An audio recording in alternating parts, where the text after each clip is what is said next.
in lockdown. Don't venture away from your radio. Don't go outside. Don't get infected.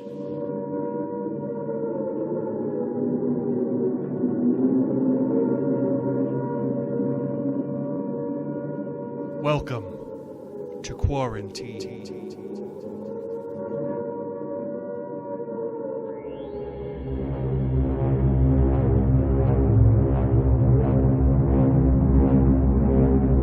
Quarantine Radio Theater brings you new productions of old-time radio as well as new productions of original material.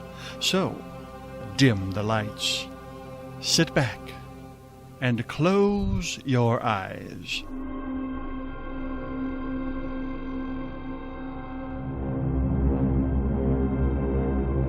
We are in quarantine. Welcome to Quarantine Radio Theater and our presentation of a classic episode of radio comedy, the show My Favorite Husband. I'm Allison Beach, your host and director for this episode. If you're a fan of Quarantine Radio Theater, it's great to have you back with us.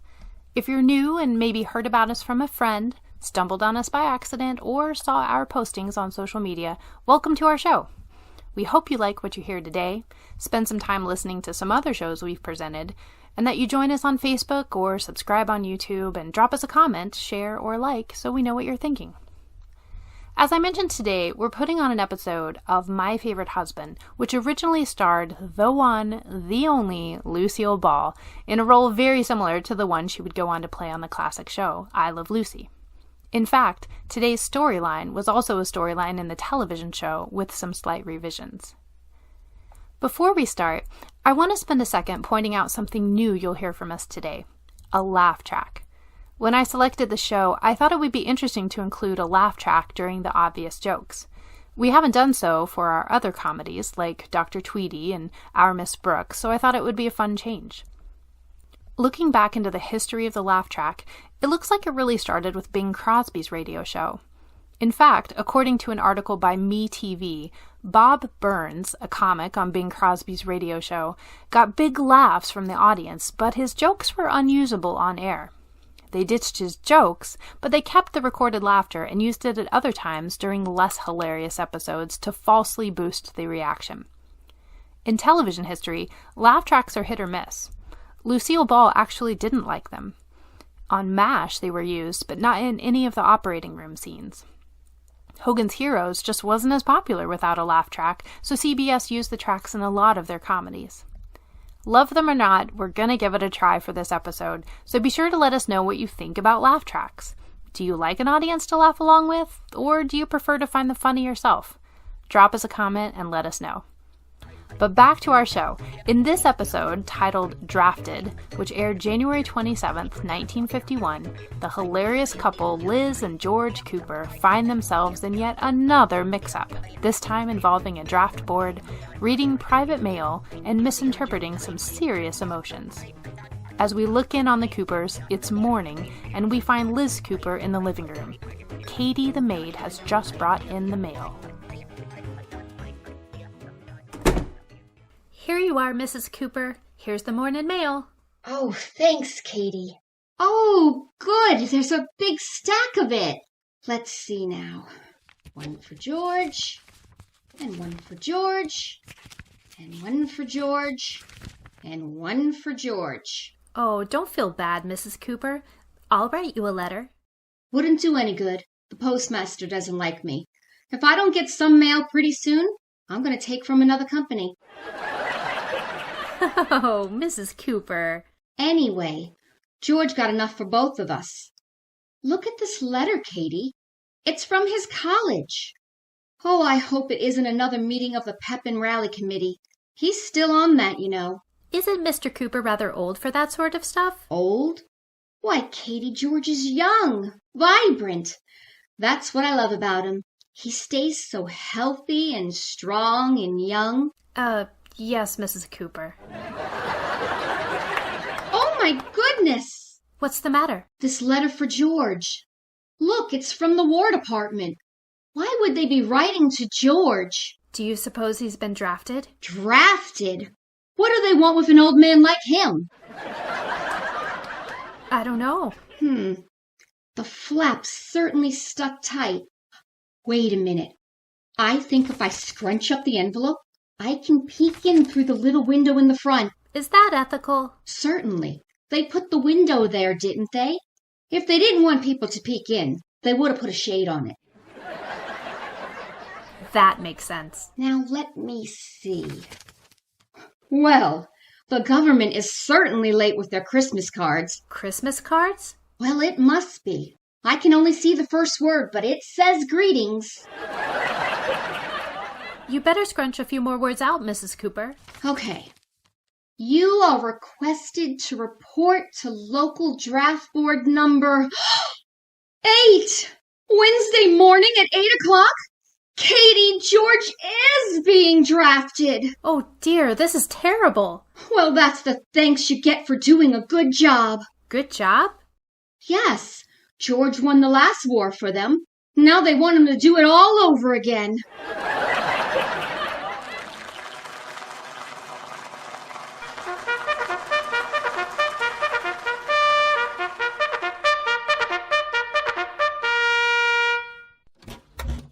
Mr. Atterbury, could I see you a moment? Certainly, George boy. Come in. Now, what is it?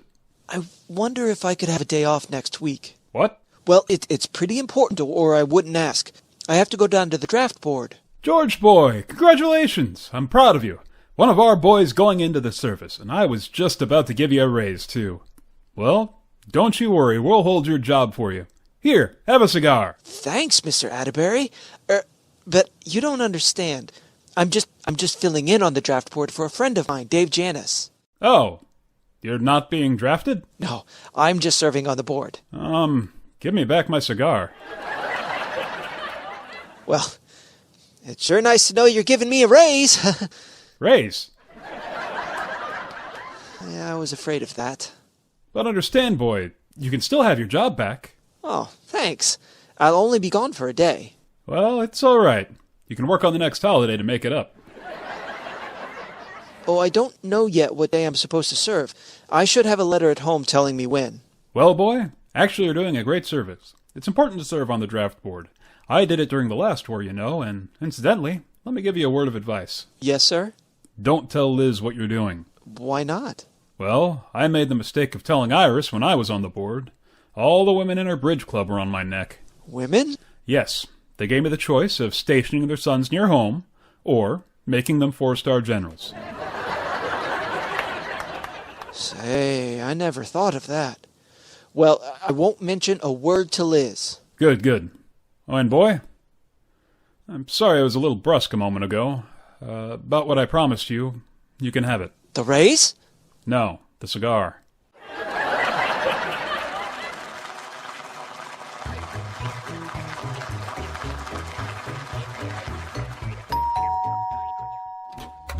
Ooh, Liz, girl. Hi, Iris.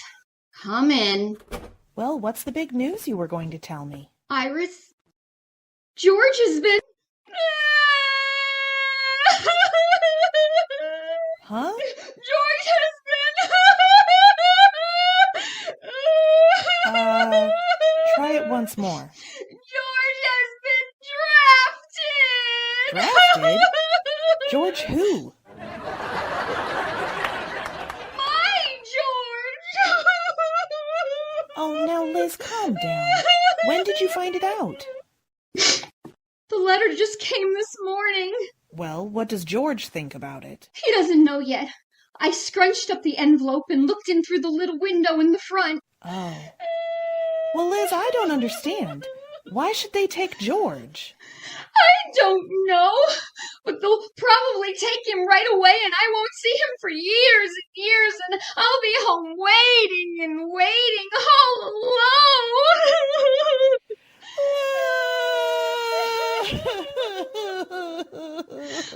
Oh, well, now don't you cry, Iris. You gotta help me be brave.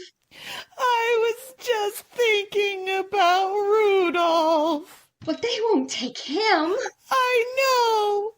That's why I'm crying. Oh, I don't mean that. I'm so upset I don't know what I'm saying. Iris, we mustn't cry like this. Here's a clean hanky. Thanks. You're right, Liz. Crying doesn't help. We gotta be brave. It's up to women to be strong in a moment of crisis. Atta girl. No more tears. No more tears. We won't even think about it. No. Well, what's new, Iris? Nothing. What's new with you? Nothing.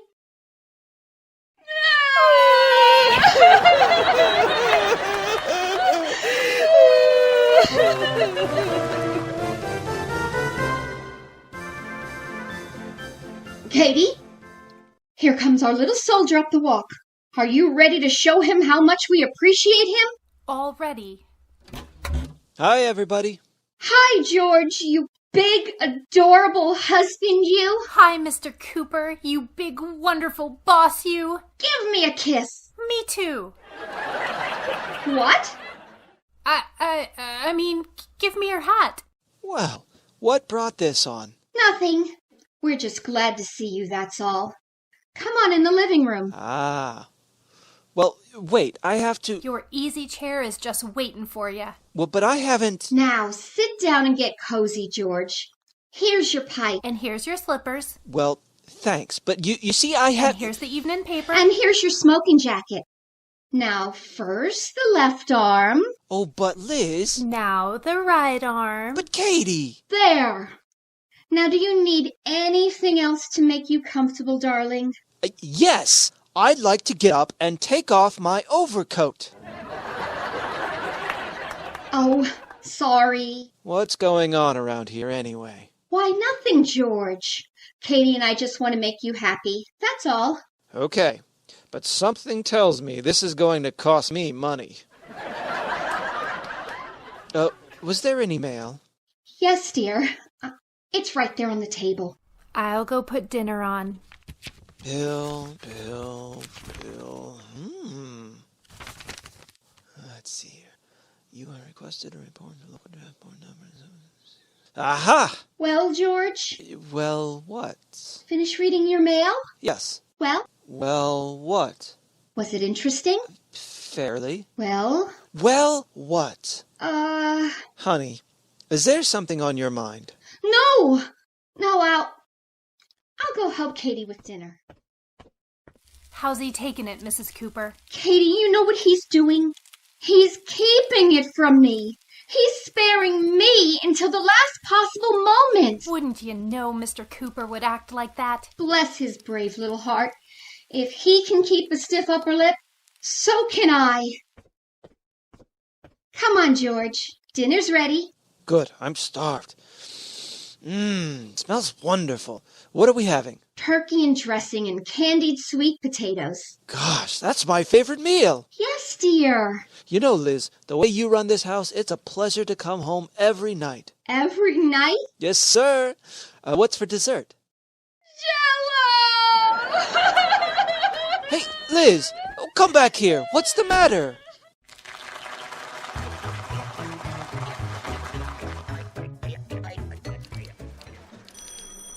George boy, can I talk to you a minute? Oh, certainly. Come on, Mr. Hathaway. George. Oh, Mr. Atterbury. Oh. That's right. Atterbury. You may recall me. I've been your boss for 10 years. Oh, I'm sorry, sir. I've been a little vague all day. A little vague. Boy, that's what I want to talk to you about. Here, can you identify this? My lunch! I wondered where that had gone. Oh, it's all right, George. We found it. In the filing cabinet. Oh, gee, that was stupid of me. Well, I'll say this, boy. You aren't completely gone. It was filed under L. There is something that puzzles me, however. Yeah? What's that? How did the Lloyd account taste? I didn't... No, we found it. In your lunchbox. Oh, how do you like that? Not very well, and I'd like an explanation. Now, What's this sudden lapse, boy? Well, to tell you the truth, sir, I'm worried about Liz. What's Miss Tanglefoot done now? Well, that's just it. I don't know. Last night, when I went home, Liz wasn't herself. And you're complaining? Oh, you don't understand. First she was happy, and then just a few minutes later, for no reason at all, she started to cry. Crying for no reason at all, eh? Yeah, and then later on in the evening, she was singing and making jokes, and, well, then the next minute, she burst into tears. I don't get it. Don't you? I do. Pop. What? Get it, boy? You're going to be a father. Me? Father? Well, of course. That's it. Liz is going to have a baby. Women always act like that. Me? Father? Yes. Congratulations, boy. Me? Father! Yes. You father. Liz mother. Me, Tarzan. I can't get over it. I'm going to be a father. Oh, that means Liz is going to be a mother. It does. Unless things have changed lately. Oh, gee. It's hard to believe. Do you really think that's why Liz has been acting so funny? Take my word for it, boy. That is undoubtedly the reason. I wonder what it'll be. Well, it's just a wild guess, but it'll probably be a baby. Gee, I wonder why Liz hasn't told me. Well, women are funny about those things, George. Now, whatever you do, don't let on that you suspect. Let her break the news when she wants to. She'll probably play coy and let you catch her knitting little things. Gee, I better sit down. I feel kind of weak. Well, no wonder. You haven't had any lunch. Yeah, that's right. I'd better eat and keep my strength up. After all, I'm eating for two now.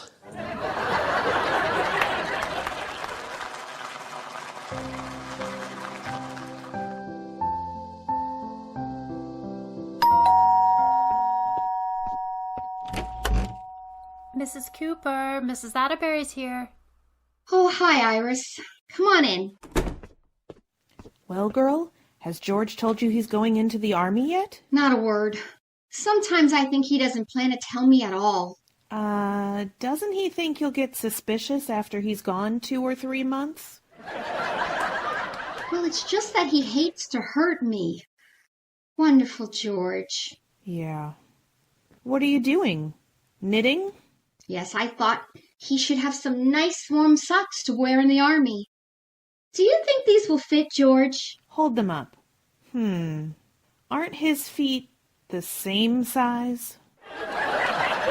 Darn it. I thought the left sock was going faster. Well, I'll have to rip the foot out. Well, I better run along and let you finish them. Yeah, I have to get them finished before George gets home. He gets drafted tomorrow morning, and I can't let him see me knitting these. See, he doesn't suspect that I know. Yeah. Well, I'll let myself out. See you tonight for canasta. Yeah, I hope George has told me by then. Then we can talk all about it. Oh, and I've been dying to tell Rudolph. Don't you dare! Well, it's so long, girl. Happy knitting. Knit one, purl one. Knit one, purl two. Oops! Drop one. Iris, did you forget something? No, honey, it's me. Iris just left. George! Don't come in! Hello! Wait! Say, what's the matter with you, Liz? Nothing. Nothing, eh? Oh, come on now. What are you holding behind your back? Behind my back? Nothing.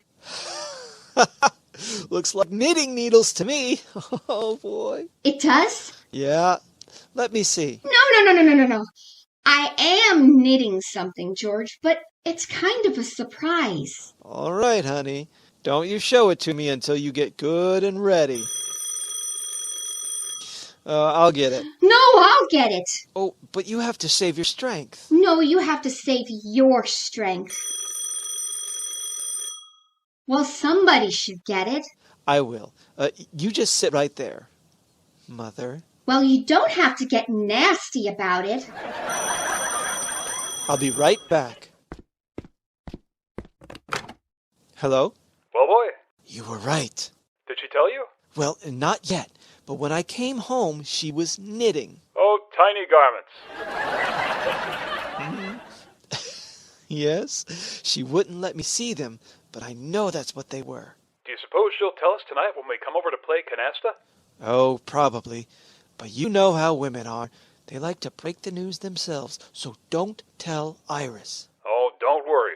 For once in my life, I know a juicy morsel before she does. I'm not likely to tell Big Ears. Good. I'll see you tonight. Fine. Goodbye, Dad.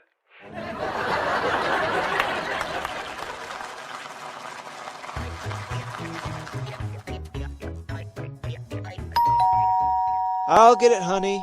No, I'll get it. It's probably the Atterberries. I'll get it. Now you stay right there in that chair. Well, all right. I can't go anyway. You haven't let me move for 2 hours. My foot's asleep. I'll try to wake it up.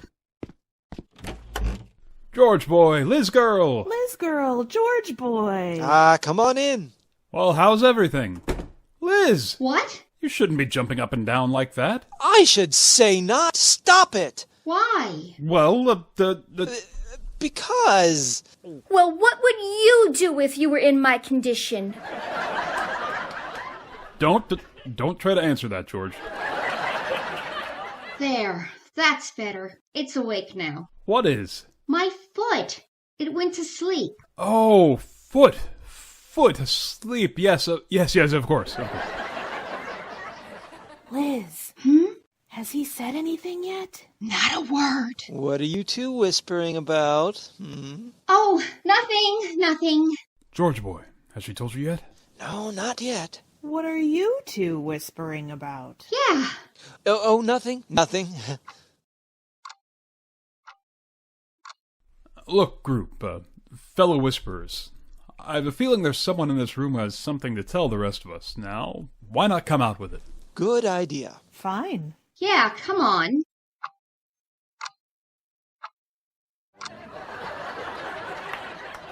Oh, come now, we're all friends. Out with it. There's no need to hide things any longer. Of course not. No. Let's have it.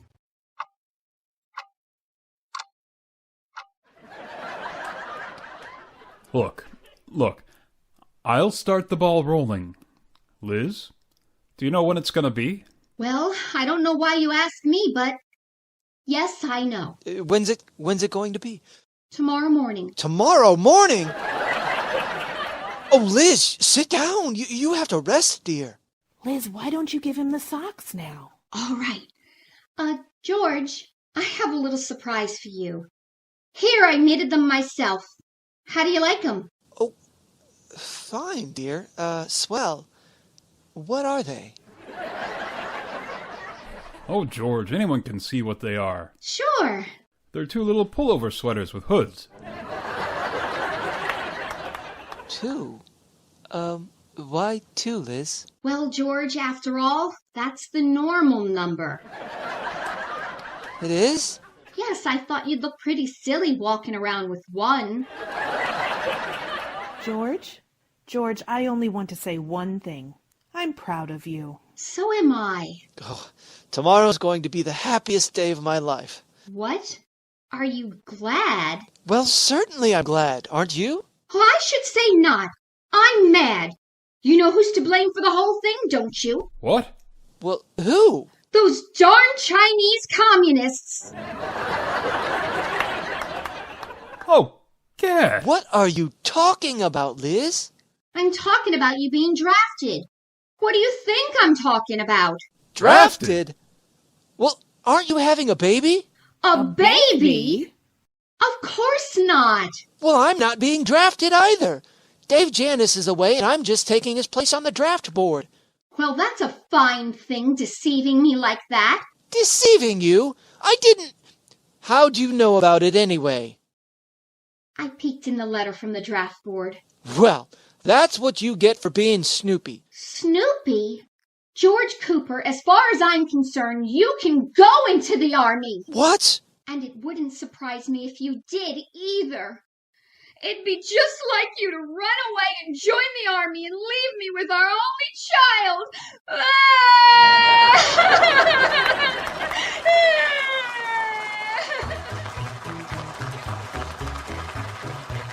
You've been listening to My Favorite Husband, Drafted, presented by Quarantine Radio Theater, starring Sean Chevalier-Kelman as Liz Cooper, Brian Kapler as George Cooper, Megan Knoll as Iris Atterbury, Kelly Hoagland as Rudolph Atterbury, and me, Allison Beach, as Katie the Maid.